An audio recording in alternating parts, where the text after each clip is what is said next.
है आज हमारी कवर स्टोरी।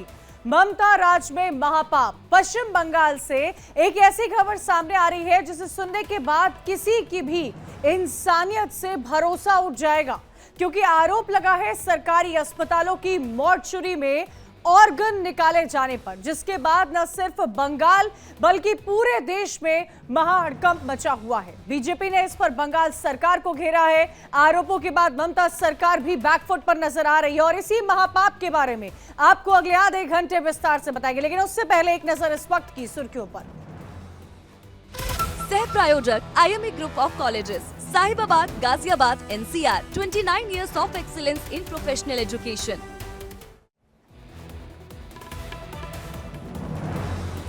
तिहाड़ जेल से रिहा हुए अरविंद केजरीवाल कार्यकर्ताओं में दिखा जबरदस्त उत्साह। केजरीवाल बोले, राष्ट्र विरोधी ताकत के खिलाफ लड़ता रहूंगा, मेरे खून का एक एक कतरा देश को समर्पित।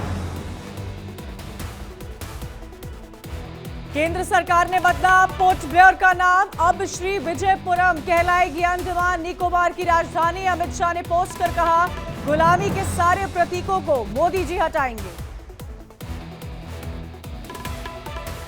जम्मू कश्मीर के किश्तवाड़ में आतंकियों से मुठभेड़ जारी। सुरक्षा बलों ने 2 से 3 आतंकियों को घेरा। मुठभेड़ में 4 जवान के घायल होने की जानकारी। दिल्ली के ग्रेटर कैलाश में जिम संचालक की गोली मारकर हत्या। गैंगस्टर रोहित गोदारा ने ली हमले की जिम्मेदारी। पुलिस ने 2 आरोपी को किया गिरफ्तार, 4 से पूछताछ जारी। और दिल्ली NCR में बारिश के बाद जल जमाव कई इलाकों में लगा। लंबा ट्रैफिक, सड़कों पर रेंगती दिखी गाड़ियां। ट्रैफिक की वजह से बढ़ी लोगों की परेशानी।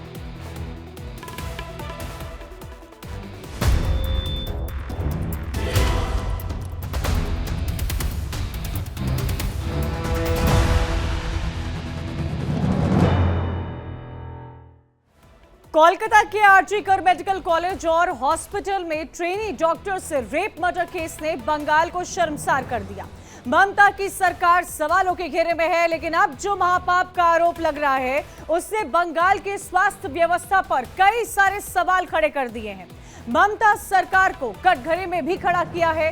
कुछ रिपोर्ट्स ये दावा कर रही हैं कि आरजी कर मेडिकल कॉलेज और अस्पताल के पूर्व प्रिंसिपल संदीप घोष के खिलाफ अनियमितता के मामले की जांच कर रही सीबीआई के हाथ ऐसे सबूत लगे हैं जिससे बंगाल में ऑर्गन ट्रैफिकिंग का बड़ा नेक्सस चलने की बात की गई है, जिसके बाद पूरे बंगाल में हड़कंप मचा हुआ है। हर कोई आरजी कर मेडिकल कॉलेज और अस्पताल के बारे में ही इस वक्त चर्चा कर रहा है और चर्चा होनी भी बेहद जरूरी है।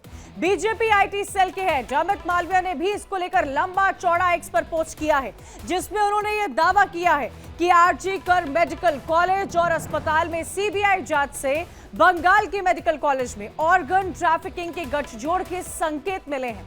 आपको वो ट्वीट दिखाते हैं, आप उनके पोस्ट को देखिए और समझिए कि उन्होंने क्या कुछ ट्वीट किया है। ये उनका ट्वीट है जिस पर उन्होंने साफ तौर पर लिखा है कि सीबीआई प्रोब को लेकर ममता बनर्जी क्या नेक्सस इस वक्त बंगाल में चल रहा है, बंगाल के हेल्थ मिनिस्टर को पता होगा ही। तमाम जो ट्वीट इस वक्त आप देख रहे हैं अमित मालविया ने वो किया है और उन्होंने अपने पोस्ट में लिखा है, इसको मैं हिंदी में बताती हूं आपको, कि बंगाल में मेडिकल कॉलेज में 200 करोड़ रुपए से ज्यादा के इलीगल ऑर्गन बिजनेस के संकेत मिले हैं। आरजी कर मेडिकल कॉलेज अस्पताल के पूर्व प्रिंसिपल संदीप घोष, जिन्हें ममता बनर्जी हर तरह से बचाना चाहती थी, इस गठजोड़ के मुख्य समन्वय है। अमित मालविया ने यह भी सवाल खड़े किए हैं कि क्या ट्रेनी डॉक्टर से रेप हत्या इसलिए की गई क्योंकि उसे संदीप घोष और उनके गुर्गों के बारे में पता चल गया था। क्या ममता बनर्जी ने संदीप घोष को बचाने की कोशिश की क्योंकि वो भी लाभार्थी थी और ये सब उनके संरक्षण में हो रहा था। अमित मालविया बीजेपी IT सेल के हेड हैं। कई तरह के आरोप लगाते हुए ममता बनर्जी की सरकार को घेरते हुए पश्चिम बंगाल में सरकारी हॉस्पिटल्स, प्राइवेट हॉस्पिटल्स को भी इस रिपोर्ट में चिन्हित किया गया है। वो तमाम बातें कोट करते हुए ये लंबा चौड़ा ट्वीट अमित मालविया ने किया है जो इस वक्त आपने देखा। ये जो आरोप लग रहे हैं वो बहुत बड़े हैं, गंभीर हैं, संगीन आरोप हैं, जिससे न सिर्फ आरजी कर मेडिकल कॉलेज या अस्पताल बल्कि पूरे स्वास्थ्य विभाग और बंगाल सरकार को कटघरे में खड़ा कर दिया है। ऑर्गन ट्रैफिकिंग के महापाप के जो आरोप लगे हैं उसकी पूरी डिटेल आपके सामने रखेंगे। आंकड़े आपको बताएंगे, देश भर में क्या हालात है वो भी आपको बताएंगे। लेकिन उससे पहले रेप मर्डर मामले में आपको अपडेट दे देते हैं। रेजिडेंट डॉक्टर्स की कोलकाता में 35वें दिन भी हड़ताल जारी है। डॉक्टर्स और बंगाल सरकार के बीच में प्रदर्शन खत्म करने पर सहमति ही नहीं बन पा रही है। उधर राज्यपाल सीवी आनंद बोस ने ममता बनर्जी को बंगाल की लेडी मैकबेथ बताते हुए उनका सोशल बॉयकॉट करने की भी बात कही और सीबीआई ने आरोपी संजय के नार्को टेस्ट की इजाजत मांगी है। ये इस पूरे केस का अपडेट इस वक्त आपको बता रहे हैं। ममता सरकार और डॉक्टर्स के बीच एक दिन पहले तीसरी बार चर्चा नहीं हो सकी। ममता बनर्जी सचिवालय नवन्ना में 2 घंटे तक इंतजार करती रही, लेकिन वहां पर डॉक्टर्स आए नहीं। उस तस्वीर को देखिए, आपने जरूर उस तस्वीर को देखा होगा और कई चर्चा भी उस तस्वीर को लेकर लगातार हुई थी। यही वो तस्वीर है, आप देखिए ममता बनर्जी को आप देख रहे हो और ये सभी डॉक्टर्स के सिटिंग अरेंजमेंट किए गए थे जिसमें एक भी डॉक्टर नहीं आता है। इस पूरी डॉक्टर मीटिंग्स को डॉक्टर्स बायकॉट कर देते हैं क्योंकि डॉक्टर मीटिंग के लाइव टेलीकास्ट की मांग कर रहे थे और इस पर अड़े हुए थे। इसके बाद ममता बनर्जी ने प्रेस कॉन्फ्रेंस की और उन्होंने कहा कि वो देश और दुनिया से माफी मांगती हैं। अगर लोग चाहते हैं तो वो इस्तीफा देने को तैयार हैं। ये वही तस्वीर है जिसकी लगातार चर्चा हो रही है और चर्चा होनी भी चाहिए। सवाल तो ये भी खड़े हो रहे हैं कि क्या ममता बनर्जी ने इस्तीफे की बात करने में कहीं देर तो नहीं कर दी है, क्योंकि इस वक्त बंगाल का कोई भी डॉक्टर उनके समर्थन में खड़ा हुआ नहीं नजर आ रहा है और इसीलिए वो सारी चेयर्स जिस पर ममता बनर्जी डॉक्टर्स का इंतजार करती रही वो खाली की खाली रही। अब आपको आरजी कर मेडिकल कॉलेज और अस्पताल में ट्रेनी डॉक्टर की रेप और हत्या मामले में सीबीआई की जांच में जो खुलासे हुए हैं, जो दावे किए जा रहे हैं, उसके बारे में जरा बताते हैं। सीबीआई अस्पताल में भ्रष्टाचार की जांच कर रही है और इस पूरे मामले में पूर्व प्रिंसिपल संदीप घोष सीबीआई की कस्टडी में है। सूत्रों के मुताबिक जब उनसे और उनके करीबियों से पूछताछ की गई तो सीबीआई को आरजी कर अस्पताल की मॉर्चरी से डेड बॉडी के ऑर्गन निकालकर बेचने के सुराग मिले हैं। आरोपों के मुताबिक जांच में यह भी पता चला है कि अस्पताल के पूर्व प्रिंसिपल संदीप घोष के करीबी भी इसमें शामिल थे।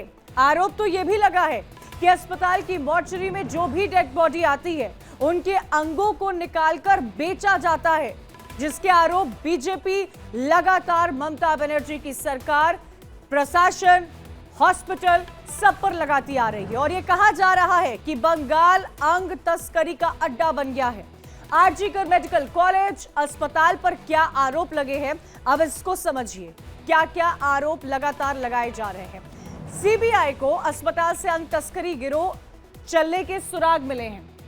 सूत्रों के हवाले से जो सीबीआई की रिपोर्ट्स है उसमें कहा जा रहा है कि ऑर्गन ट्रैफिकिंग के मामले सामने आ रहे हैं। पूर्व प्रिंसिपल संदीप घोष के 2 करीबियों से भी पूछताछ की गई है।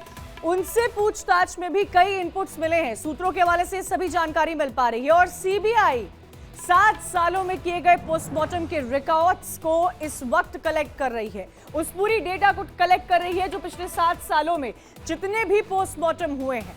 आपको यहां ये भी जानकारी दे दे क्योंकि ये जानकारी लेना आपके लिए बेहद जरूरी है।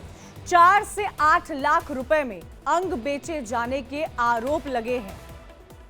सबसे बड़ी बात यह है कि ये आरोप सिर्फ कोलकाता के आरजी कर मेडिकल कॉलेज या फिर अस्पताल पर नहीं बल्कि पूरे बंगाल उसके सरकारी अस्पतालों की मॉर्चरी पर लगे हैं। आरोप कुछ प्राइवेट हॉस्पिटल्स पर भी हैं। आरोप यह है कि अनआइडेंटिफाइड बॉडीज के ऑर्गन निकालकर उसकी तस्करी की जाती है। आरोप इतने गंभीर हैं कि न सिर्फ बंगाल बल्कि पूरा देश इस खबर से सकते में है। लोग सवाल कर रहे हैं कि अस्पताल जहां जिंदगी दी जाती है वहां ऐसा महापाप आखिर कैसे हो जाता है। क्या जितना बड़ा नेक्सस ये लग रहा है उतना ही बड़ा ये है या उससे भी बड़ा है जिसकी हम कल्पना नहीं कर सकते हैं। बंगाल के सरकारी अस्पतालों की कुछ मॉर्चरी में ऑर्गन ट्रैफिकिंग के जो आरोप लगे हैं वो क्या है, अब वो भी आपके सामने रख रहे हैं कि क्या कुछ है जो स्टैट्स सामने आ रहे हैं। सरकारी अस्पतालों की कई मॉर्चरीज पर गंभीर आरोप लगाए गए हैं। काफी ज्यादा संगीन आरोप है ये कहा गया है कि 7 साल में अंग तस्करी कर 200 करोड़ रुपए कमाने का आरोप लगा है। ये जो डेटा है सीबीआई के रिकॉर्ड्स हैं वो सामने आ रहे हैं कि 7 साल में इस पूरी ऑर्गन ट्रैफिकिंग से 200 करोड़ रुपए का बिजनेस किया गया है।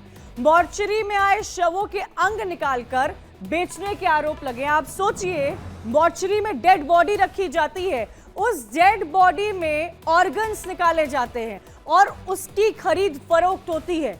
प्राइवेट अस्पतालों से लेकर बांग्लादेश तक ऑर्गन्स भेजने के आरोप लगे हैं। बहुत संगीन, बहुत गंभीर आरोप है जो सीबीआई की रिपोर्ट्स में सूत्रों के हवाले से हमें यह जानकारी मिल पा रही है।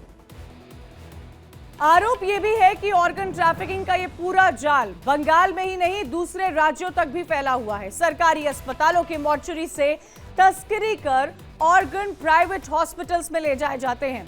ये गोरख धंधा पिछले कुछ सालों में काफी तेजी से बढ़ता गया है। एक्सपर्ट्स के मुताबिक प्राइवेट मेडिकल कॉलेज और अस्पतालों की संख्या लगातार बढ़ती जा रही है और इन संख्या बल के बढ़ने के बाद हार्ट, लिवर और किडनी ट्रांसप्लांट की मांग भी बढ़ती जा रही है, लेकिन उसकी अपेक्षा डोनर्स काफी कम है। कितने डोनर हैं, क्या डेटा है, वो भी मैं आपको आगे बताऊंगी।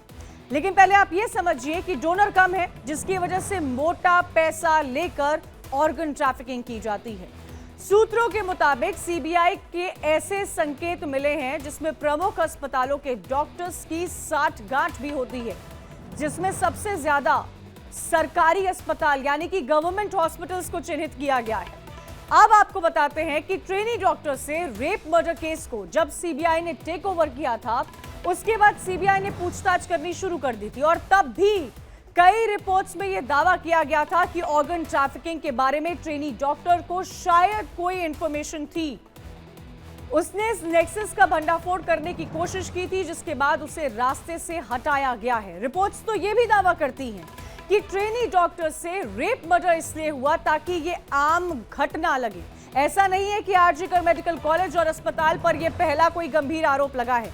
इससे पहले भी सेक्स और ड्रग्स रैकेट चलाने के आरोप लगते आए हैं। 23 साल पहले 2001 की बात की जाए तो इस कॉलेज के हॉस्टल में एक छात्र की मौत की कड़ियां भी इससे जोड़ी जाने लगी थी। मॉर्चरी से आने वाले बॉडीज से ऑर्गन निकाले जाने के आरोपों के बाद कई सवाल खड़े हो रहे हैं और सवाल उठेंगे ही। हमने एक्सपर्ट से ये जानने की कोशिश की है कि क्या ये संभव हो सकता है। उनका क्या कुछ कहना है, आप भी सुनिए।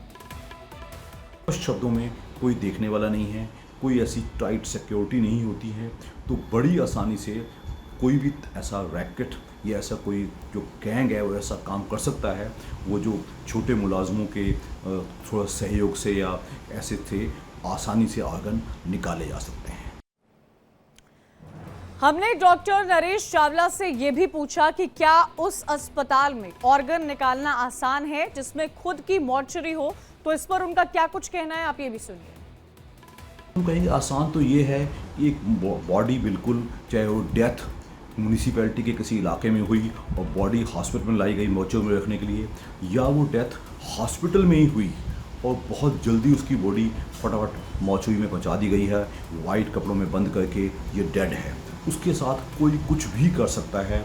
और इसको कोई चेकिंग करने के लिए कोई हमारे देश में ऐसे लॉज नहीं हैं कि हाँ जी कुछ पक्का काम किया जाए।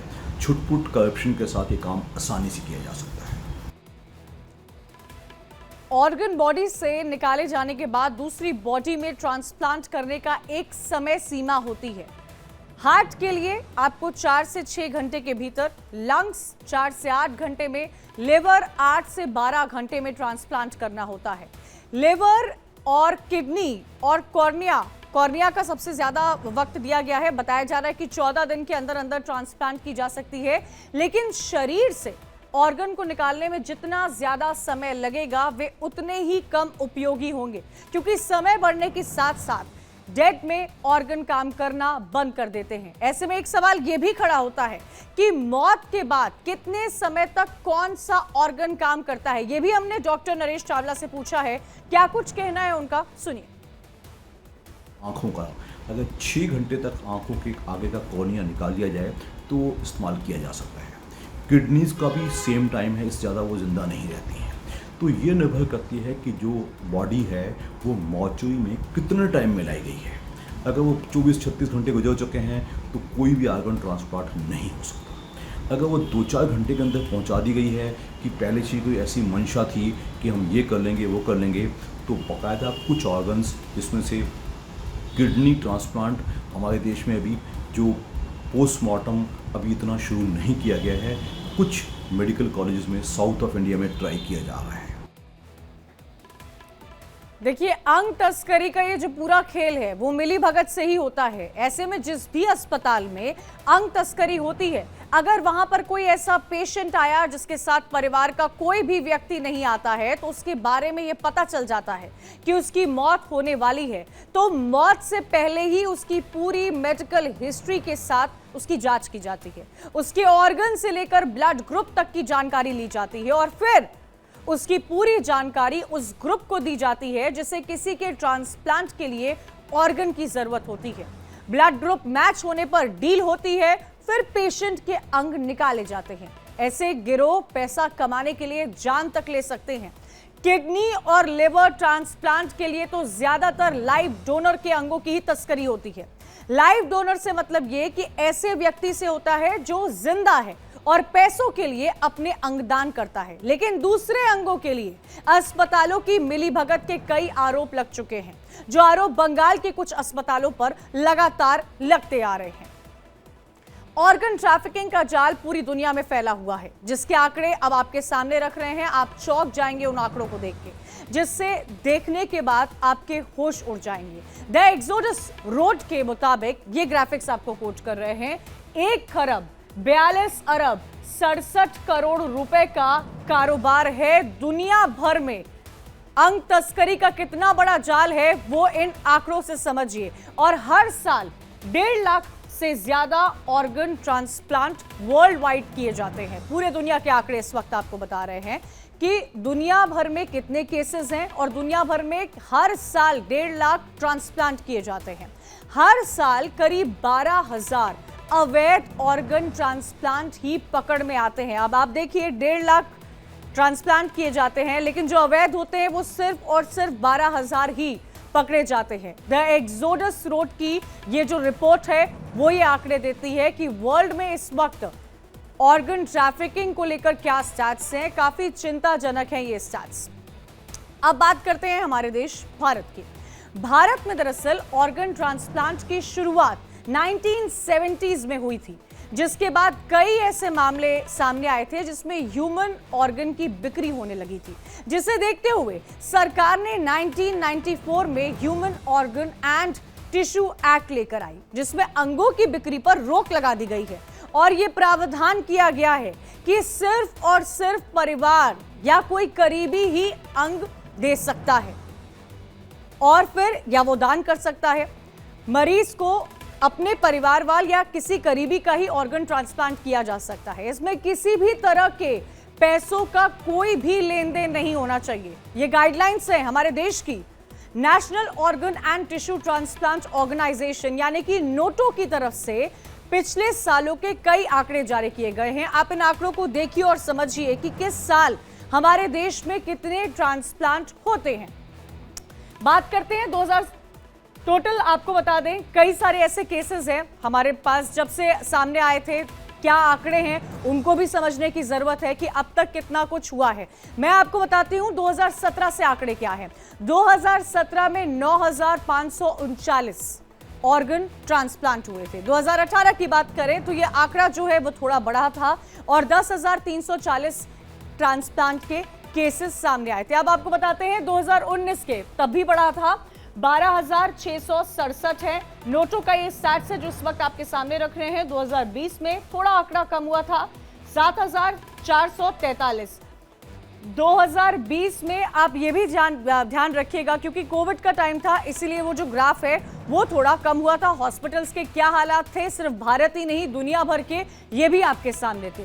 बात 2021 की करते हैं, आंकड़ा बढ़ता है तेजी से, 12,259, 22, 16,041। 2023 की बात की जाए तो 18,378 ऐसे ऑर्गन ट्रांसप्लांट के केसेस हैं जो हमारे सामने आते हैं और 23 का जो आंकड़ा है वो सबसे ज्यादा है। ये दिखाता है कि हमारे देश में ऑर्गन ट्रांसप्लांट को लेकर कितने केसेस अब तक, कितने ट्रांसप्लांट हो चुके हैं, यह भी समझने की जरूरत है कि भारत में ऑर्गन की वेटिंग लिस्ट 3 लाख से ज्यादा की है। यानी कि 3 लाख ऐसे पेशेंट्स हैं जो इस वक्त वेटिंग लिस्ट में हैं और हर दिन 20 ऐसे लोग हैं जिनकी ऑर्गन न मिल पाने से मौत हो जाती है। नोटो की एक रिपोर्ट के मुताबिक भारत में 1% लोग भी अगर ऑर्गन डोनेट करें तो बहुत अच्छी बात होगी, लेकिन वो नहीं कर पाते हैं। ऑर्गन की जरूरत लाखों में है। ऐसे में लोगों की मजबूरी का फायदा उठाकर उन्हें गुमराह किया जाता है। मोटी रकम कमाने के लिए कई हॉस्पिटल्स और डॉक्टर ऑर्गन ट्रैफिकिंग का नेक्सस चलाते हैं, जैसे कि आरोप बंगाल के सरकारी अस्पतालों पर लगा हुआ है, विवादों में बने हुए कोलकाता के आरजी कर मेडिकल कॉलेज पर लगा हुआ है। बड़े पदों पर बैठे लोग, डॉक्टर मिलकर ये पूरा नेक्सस चलाते हैं, क्योंकि अकेले का काम नहीं है। भारत में ऑर्गन की कमी कितनी है इसका भी आंकड़ा देखिए, आप समझिए। ऑर्गन ट्रांसप्लांट हर साल कितने होते हैं ये तो आपने देखा, लेकिन कितने लोगों को इसकी जरूरत है ये भी समझिए, जिसकी वजह से ऐसे ग्रुप्स लोगों की मजबूरी का फायदा उठाते हैं, ऑर्गन ट्रैफिकिंग का महापाप करते हैं। इलीगल है ऑर्गन ट्रैफिकिंग। अब देखिए, पिछले साल की बात की जाए तो इन आंकड़ों को देखिएगा और समझिएगा, क्योंकि आपके लिए समझना, आपके लिए जागरूक होना बेहद जरूरी है। तो भारत में ट्रांसप्लांट के लिए अंगों की काफी कमी है। पिछले साल 1,80,000 किडनी ट्रांसप्लांट की जरूरत होती है 1,80,000 और आंकड़े होते हैं 13,426। सिर्फ 13,426 पेशेंट्स को ही किडनी का ट्रांसप्लांट मिल पाता है। ये तो आपने किडनी का देखा। अब आपको दिखाते हैं लिवर के आंकड़े। लिवर के आंकड़े दिखाइएगा। लिवर 30,000 पेशेंट्स में लिवर ट्रांसप्लांट की अमूमन एवरेज की बात की जाए तो हर साल रिक्वायरमेंट होती है, लेकिन ट्रांसप्लांट कितनों को मिलता है? सिर्फ और सिर्फ 5,000 पेशेंट्स को। बाकी के 25,000 लोग क्या करेंगे? ऐसे ही लोगों के इंतजार में, कुछ वेटिंग लिस्ट में होते हैं, कुछ की मौत हो जाती है। अब आपको स्टैट्स दिखाते हैं हार्ट के पेशेंट का, क्योंकि आप देखिए हर साल करीब 50,000 पेशेंट्स होते हैं जिनको हार्ट ट्रांसप्लांट की जरूरत होती है। लेकिन अगर आप पिछले साल के आंकड़े देखेंगे तो सिर्फ इन 50,000 पेशेंट्स में सिर्फ 221 ही ऐसे पेशेंट्स हैं जिनका हार्ट ट्रांसप्लांट किया गया है। किडनी, लिवर, हार्ट, इनके अलावा भी काफी ट्रांसप्लांट होते हैं, उनके भी आंकड़े कुछ न कुछ ऐसे ही नजर आते हैं और ये कई सारे सवाल खड़े करते हैं। ये जो नेक्सस इस वक्त बंगाल में चल रहा है वो गंभीर मुद्दा बना हुआ है। इस नेक्सस को लेकर सीबीआई, उनके सूत्र लगातार कोई ना कोई रिपोर्ट सामने ला रहे हैं। 1 महीने से ज्यादा का वक्त हो चुका है। कोलकाता के इस केस को डॉक्टर्स ने, देश भर में डॉक्टर्स ने आंदोलन किया, विरोध प्रदर्शन किया। देश की सर्वोच्च अदालत इसमें इन्वॉल्व हुई। ममता बनर्जी इस्तीफे की पेशकश कर चुकी है, लेकिन सवाल जस का तस बना हुआ है कि क्या ममता बनर्जी से अपना राज्य नहीं समझा? क्या ममता बनर्जी ने देरी कर दी? आप सोचिए, हम उस देश के लोग हैं जहां एक महिला का अंतिम संस्कार भी 16 श्रृंगार में किया जाता है। इस तरह हमारे देश के लोग अंतिम विदाई देते हैं, लेकिन यह नेक्सस ऐसा है कि मौत भी शांति से नहीं होने देता है। कहते हैं मृत्यु जब होती है तो वही शांति होती है, और तभी जब किसी की मृत्यु होती है तो ओम शांति लिखा जाता है। कई सारे फैक्ट्स हैं इसके पीछे, लेकिन इन सब के बीच में इस नेक्सस को ये पता ही नहीं कि क्या कुछ होता है। और हमारा मकसद आपको जागरूक करना था, आपको अवेयर करना था। हमारी कल फिर होगी आपसे मुलाकात किसी अहम मुद्दे के साथ। आप देखते रहिए, इंडिया बोल रहा है।